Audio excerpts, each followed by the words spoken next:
இது என் மக்கள் டே. வெள்ளத்தில் சிக்கிய மக்களுக்கு சத்தமில்லாமல் இருட்டுக்கடை செஞ்ச காரியம் தெரியுமா?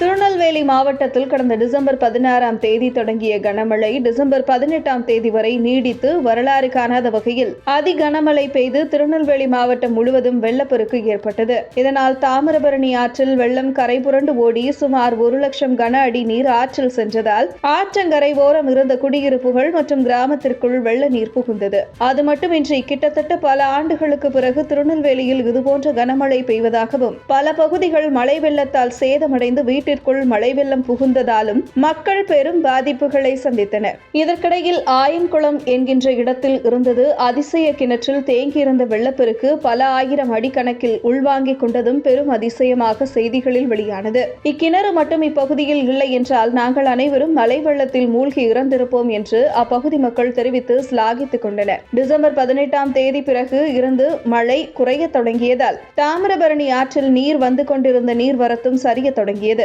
மழை சற்று குறைய தொடங்கிய பிறகு திருநெல்வேலி சந்திப்பில் சுமார் 60 வயது முதியவரின் உடல் மீட்கப்பட்டுள்ளது. அதேபோன்று சிஎன் கிராமம் பகுதியில் 80 வயதான முதியவரின் உடல் மீட்கப்பட்டுள்ளது. இப்படி திருநெல்வேலி மாவட்டம் முழுவதும் மழை வெள்ளத்தால் 12 பேர் உயிரிழந்துள்ளனர். 215 வீடுகள் முற்றிலும் இடிந்து விழுந்து சேதமடைந்துள்ளதாக தகவல்கள் வெளியாகியுள்ளது. வீடும் இன்றி வெள்ளத்தில் சிக்கி பரிதவிக்கும் மக்கள் அனைவருக்கும் நிவாரணப் பொருட்கள் பல தொண்டு நிறுவனங்கள் தரப்பிலும் கட்சிகள் தரப்பிலும் மத்திய அரசின் தரப்பிலும் வழங்கப்பட்டு வருகிறது.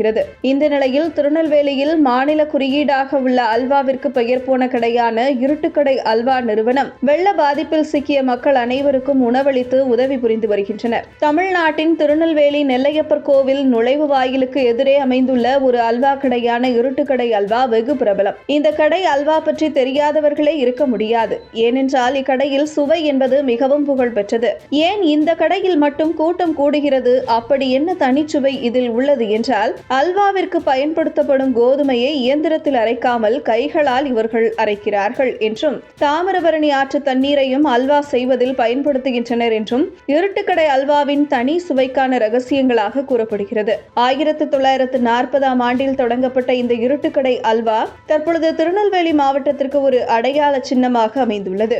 இந்த நாள் இவ்வளவு காலமும் இப்பகுதி மக்கள் தான் எங்களை வாழ வைத்தார்கள். அதனால் அவர்களுக்கு எங்களால் முடிந்த உதவிகளை நாங்கள் வழங்குகிறோம் என்று இக்கடையின் நிறுவனம் சார்பில் தினமும் 2000 பேருக்கு உணவு சமைத்து வழங்கப்படுகிறது. இது குறித்த வீடியோவையும் இருட்டுக்கடை அல்வா நிறுவனம் தனது எக்ஸ் பக்கத்தில் வெளியிட்டுள்ளது. இப்பகுதி மக்களால் தான் நாங்கள் வாழ்ந்தோம், அதனால் மக்களுக்காக உதவி செய்வது எங்களுக்கு பெருமை என்று இருட்டுக்கடை அல்வா நிறுவனம் தரப்பில் தினமும் ஆயிரக்கணக்கானோருக்கு உணவளிக்கப்படுவது மக்களிடையே வரவேற்பை பெற்றுள்ளது.